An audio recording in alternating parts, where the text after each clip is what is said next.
Buenas tardes, compañeros. El día de hoy nos toca ver la lectura correspondiente a la clase 12, donde nos da a conocer aspectos generales contemporáneos del empleo. Y la lectura se denomina El empleo en México en el siglo XXI. El autor es Gonzalo Hernández Licona. En el texto nos hace ver la evolución reciente del mercado laboral mexicano e imaginar la situación del mercado en los siguientes 20 años. Es decir, hace una perspectiva desde el 2000 que escribe el texto hacia el año 2020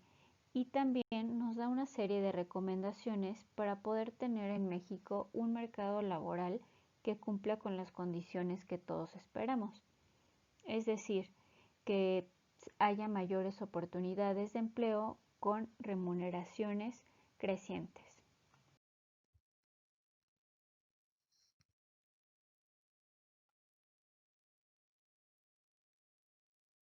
Para ello, nace una estructura y evolución del mercado laboral en México,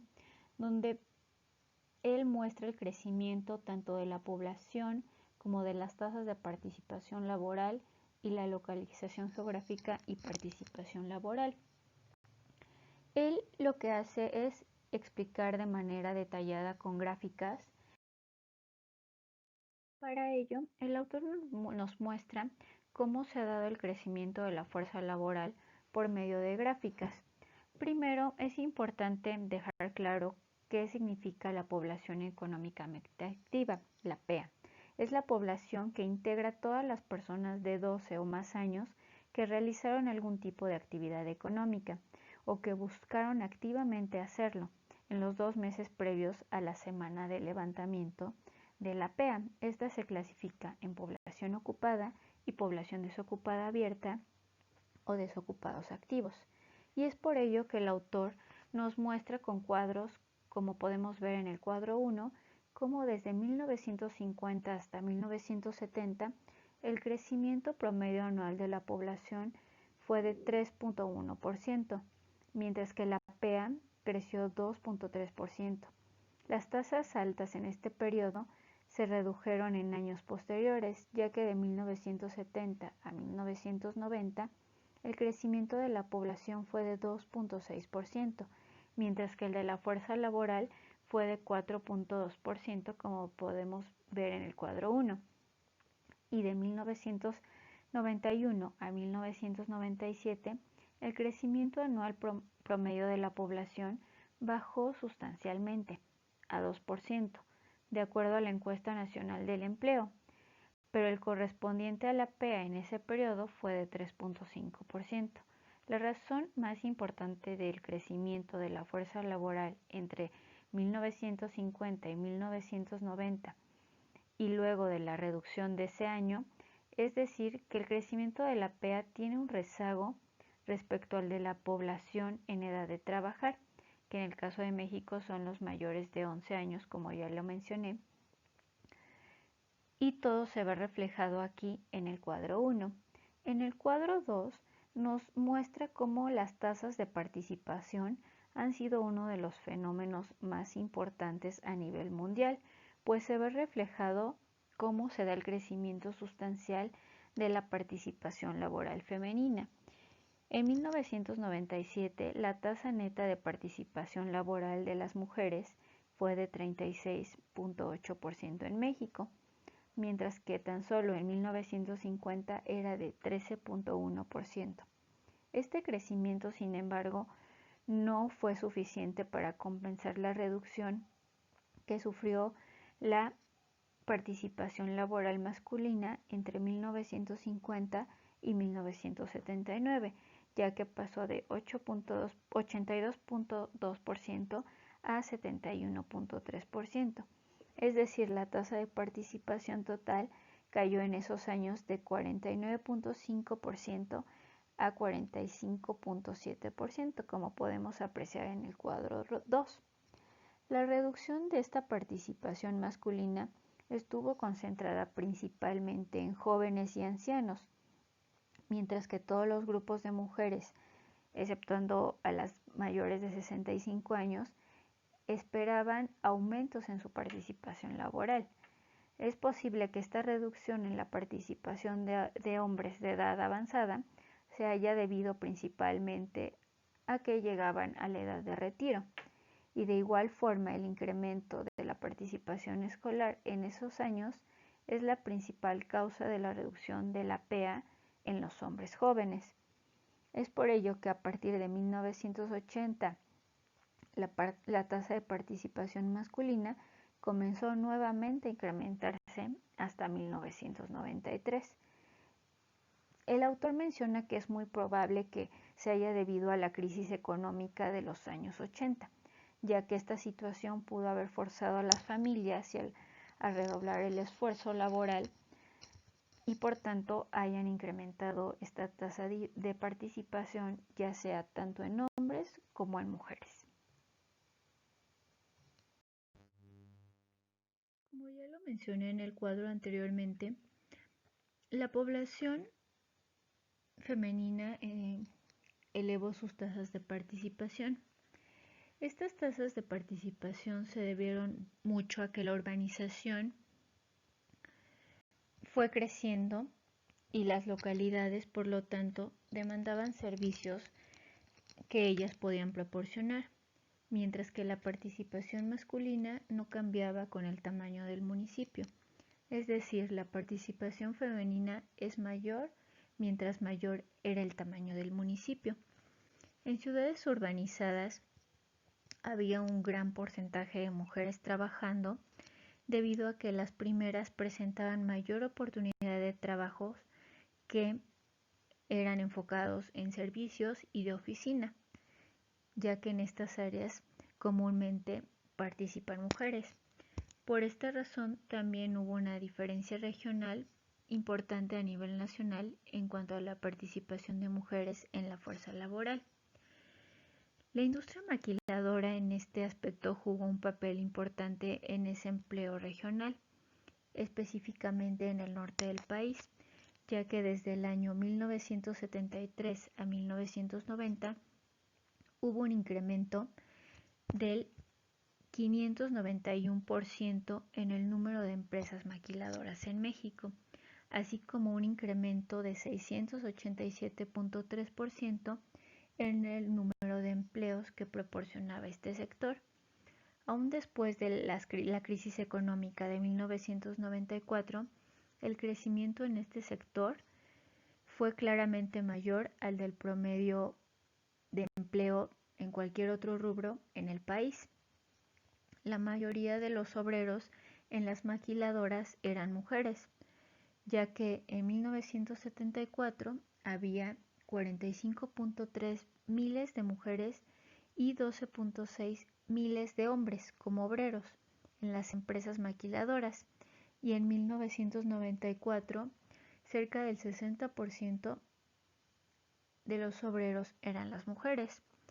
ya que apunta que la participación femenina se vio favorecida en el país por este tipo de empresas que demandaban trabajos en los cuales las mujeres siempre habían tenido cierta ventaja, como es el caso de ensamblaje o en la elaboración de vestidos en estas empresas maquiladoras. Estas horas, también las horas de trabajo y tipos de empleo, nos muestran la intensidad del trabajo de las personas. Es importante que se analice desde este contexto el tipo de empleo, ya que puede ser desde asalariados, cuenta propia, y como se ve, existe una relación importante entre el número de horas que se trabaja, el tipo de empleo y el tiempo en que se dedican al trabajo del hogar. La mayoría de las mujeres se emplean como asalariadas, trabajando casi 38 horas a la semana en promedio. Un número importante de mujeres también trabaja por cuenta propia o en un negocio familiar, muchas veces sin pago, que esto equivale a 24.1% del total de la PEA, de acuerdo a la Encuesta Nacional de Empleo Urbano de ese año. Aquellas mujeres que trabajaban en esta categoría también trabajaban en promedio pocas horas a la semana. Es decir, en promedio las mujeres asalariadas trabajaban 37.7 horas a la semana, mientras que las que trabajaban por cuenta propia lo hacían de manera mucho menor, en un 31.3% en horas promedio, y una diferencia a la semana de casi 6 horas entre ellas. Esta diferencia, como podemos ver, es bastante pequeña si se le compara con la diferencia de las horas que las mujeres dedican al hogar, ya que es de casi 12 horas y las salariadas dedican 20.8 horas a la semana para el trabajo en casa, mientras que las trabajadoras por cuenta propia dedicaban solo 32.1 horas. El trabajo por cuenta propia es un recurso principalmente para mujeres casadas, viudas y divorciadas, ya que el autor menciona que una mujer trabajadora soltera aumenta sus probabilidades de trabajo hasta en un 248%, ya que si se casa disminuye. Por otro lado, él observaba que las mujeres que participaban en trabajos sin remuneración, usualmente empleadas en negocios familiares, en su mayoría eran solteras o casadas. Y las horas de tipo de trabajo masculino no presentan muchas sorpresas en comparación con las de las mujeres, ya que él menciona que todos los hombres trabajaban tiempo completo y la variabilidad de las horas trabajadas por estado civil y posición es relativamente baja. Es decir, un 10% de la PEA trabajó medio tiempo en el año de 1994. Donde no hay novedad es de que los hombres desde este año casi no participaban en labores del hogar, como ya lo mencioné, a diferencia de las mujeres, que empleaban gran tiempo en estas actividades. Fue necesario actualizar cómo se encuentra la población económicamente activa mexicana. Es para ello que nos basamos en datos del INEGI para conocer que 57.328.364 personas son la población económicamente activa actual. Y en la gráfica se muestra cómo desde el año 2005 ha ido incrementando la misma, y en el primer trimestre del año 2020 se muestra un ligero decrecimiento debido a la situación actual.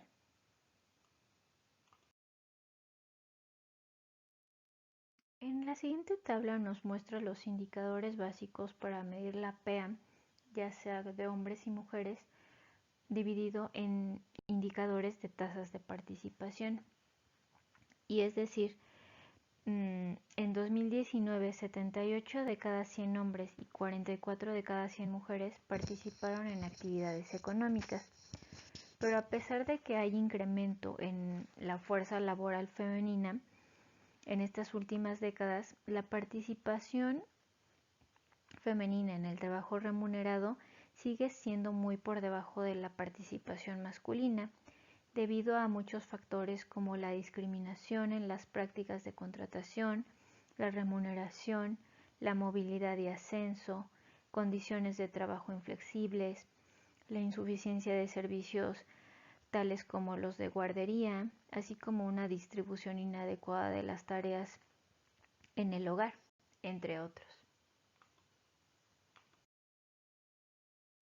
En esta gráfica podemos darnos cuenta cómo el INEGI elabora una perspectiva desde 1990 hasta el 2030 de cómo van a ser las proyecciones de la población, y nos muestra una tendencia de la movilidad de la población, ya que el crecimiento ha sido desigual en muchas regiones del país, y las zonas urbanas, como ya lo había mencionado, concentran mayor presencia de numerosos asentamientos. Como se observa en la gráfica, el crecimiento de la población muestra una clara tendencia a la baja, al pasar de 1.65 en inicios de la década de los 90 a 1.15 para el periodo del 2010 al 2015. Asimismo, Se estima que para el quinquenio 2025-2030 la variación sea de 0.73%, es decir, se percibe una leve recuperación en el ritmo de crecimiento de la población en los primeros quinquenios de este siglo, y para recuperar su tendencia decreciente sería a partir del periodo del 2010 al 2015. Los datos por sexo nos muestran que a inicios de los 90 se manifestaba un mayor ritmo de crecimiento de la población femenina respecto de la masculina, situación que se prevé que se iguale hacia finales de la primera década de este siglo. En esta tabla, donde muestra las características económicas tanto de mujeres como de hombres ocupados correspondiente al segundo trimestre del año 2018, podemos darnos cuenta lo que ya les mencionaba, que sigue habiendo una desigualdad entre hombres y mujeres, tanto ya sea en niveles de instrucción, en grupos de ocupación, en posición que ocupan, en el nivel de ingresos y en la duración de las jornadas de trabajo. Esto es con datos del INEGI. Continuando con la actualización de los datos, podemos darnos cuenta cómo la población ocupada, según su posición durante enero del 2020, en esta gráfica de pastel, ya que la población ocupada alcanzó el 96.2% de la población económicamente activa durante enero de este año. De este total de ocupados, el 68% opera como trabajador subordinado y remunerado, ocupando una plaza o puesto de trabajo. El 23% trabaja de manera independiente o por su cuenta, sin contratar empleados. El 5% son patrones o empleadores y finalmente un 4% se desempeña en negocios o en parcelas familiares, contribuyendo de manera directa a los procesos productivos, pero sin un acuerdo de remuneración monetaria. Esto se concentra principalmente en zonas urbanas de alta densidad de población. En esta diapositiva podemos darnos cuenta de las tendencias y características de las personas ocupadas, como lo vemos reflejado en el cuadro 7 desde 1950 y 1970, que son los datos que maneja el autor, y hasta 1997, se ve un incremento del comercio, más que nada, y del sector agropecuario, lo que ha sido una constante hasta la actualidad, ya que como lo vemos en la gráfica de al lado, con datos del INEGI, donde nos muestra que 9.9 millones de personas ocupadas se dedican al comercio. Este sector es uno de los más grandes del país, en los cuales el 54.4% de los ocupados cuentan con escolaridad hasta el nivel secundaria, es decir, no se requiere una preparación para emplearse en esto, y tan solo el 40.7% tiene entre 16 y 34 años de edad. Y en contraste a esto,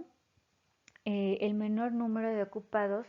como se ve en la gráfica, se concentra en el sector extractivo, con apenas un 0.8% de los ocupados. De todos estos sectores de la actividad económica, el turismo representa un 21.8%, la transformación un 18.2% y el comercio emplea gran cantidad de jóvenes entre 16 y 24 años de edad. Y por el contrario, sectores que no ocupan a jóvenes, se encuentra el sector gobierno, educación y salud, y extractivas con el 7.2%. Asimismo, se ve reflejado igual en el sector agricultura, cómo ahí se concentra una gran elevada cantidad de personas de mayores de 45 años, y en el sector de servicios profesionales se concentran trabajadores mayores de 35 años de edad, que representan un poco más de la mitad de los ocupados, alrededor de un 55%. En esta diapositiva podemos apreciar el desempleo. Quise igual tomar datos del autor y datos actuales. Aquí, como vemos en el cuadro 7, nos muestra una tasa de desempleo abierto. Esta tasa de desempleo abierto, el autor menciona que es una de las tasas más confundidas a nivel macroeconómico, ya que el INEGI clasifica a una persona como desempleado abierto si reúne las siguientes características al mismo tiempo: de si no tuvo un trabajo en la semana anterior a la entrevista, si está dispuesto a tomar un trabajo y si activamente ha estado buscando un trabajo. Este panorama nos da una forma de medir el empleo y una idea de por qué la tasa en México ha sido relativamente baja. Es decir, cuando vemos 2.0% o, como lo menciona aquí en 1998, 3.2%, uno pensará que son tasas muy bajas, pero pues en realidad es porque los miden desde esta perspectiva y el INEGI los clasifica de esa manera. Y lo quise comparar con datos del 2020, con últimos datos del 2019 y del 2020, donde nos damos cuenta que el desempleo en hombres tan solo en marzo del 2020 fue del 2.9% y el desempleo en mujeres fue del 3.0%. Es decir, no ha habido una gran variación en comparación con los años donde hace el análisis el autor. Como lo mencioné al principio, el autor trata de dar una serie de recomendaciones al final de la lectura, donde él prevé un futuro del mercado laboral mexicano con una gran fuerza laboral, y él impulsa mucho la fuerza laboral de la participación femenina, el crecimiento sectorial, que esto se daría con la apertura comercial del país debido a los tratados que al entonces tratado que se celebró el Telecán, y con ello México seguiría probablemente abriéndose más a la apertura comercial, cosa pues que se ha dado con Estados Unidos y con Canadá. El tipo de empleo que él mencionaba que debía de darse mayor formalidad, ya que debían de otorgarse empleos asalariados formales, es decir, aquellos que donde se tiene derecho a la seguridad social. Pero como lo hemos visto en los últimos años, pues este factor no ha sido uno de los más tomados en cuenta por el gobierno, ya que existen muchos asalariados informales y por ello la economía no ha podido crecer al ritmo necesario, ya que para crecer necesitaría incrementar esta serie de empleos formales de forma adecuada, y así se vería reflejado en la economía del país. También nos hablaba el autor de la educación. Aunque México desde ese entonces había tenido avances significativos en el terreno educativo, ya que la tasa de analfabetismo había disminuido, el promedio había pasado de 1.7 a 6% en años de educación, es decir, que la población mexicana estaba más educada, pero desafortunadamente esto no era suficiente para un crecimiento cualitativo de la fuerza laboral en el futuro. Y en la actualidad podemos darnos cuenta que pese a que existen programas de gobierno donde apoyan desde nivel primaria, nivel secundaria, nivel prepa, nivel universidad, con apoyos de gobierno federal para que sigan sus estudios, pues él mencionaba que este tipo de apoyos deberían de darse más en escuelas técnicas, ya que estas eran como la mejor calidad de educación que tenía en escuelas el país. Es por ello que debía de dárseles mucho enfoque a este tipo de escuelas, pero en la actualidad no se ve reflejado así. Él mencionaba también que debían desarrollarse políticas para un futuro deseable. En al menos 5 áreas decía que debían de ponerse énfasis, es decir, en un crecimiento macroeconómico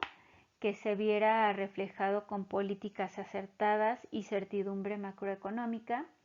para hacerles frente a la necesidad de empleo que requiriera la población. Pero pues esto no es imperativo, era de imperativo resolver ese problema debido a todas las crisis que se dieron en ese entonces. Es por eso que él decía que debían aplicarse políticas acertadas en esta materia de crecimiento económico. En educación,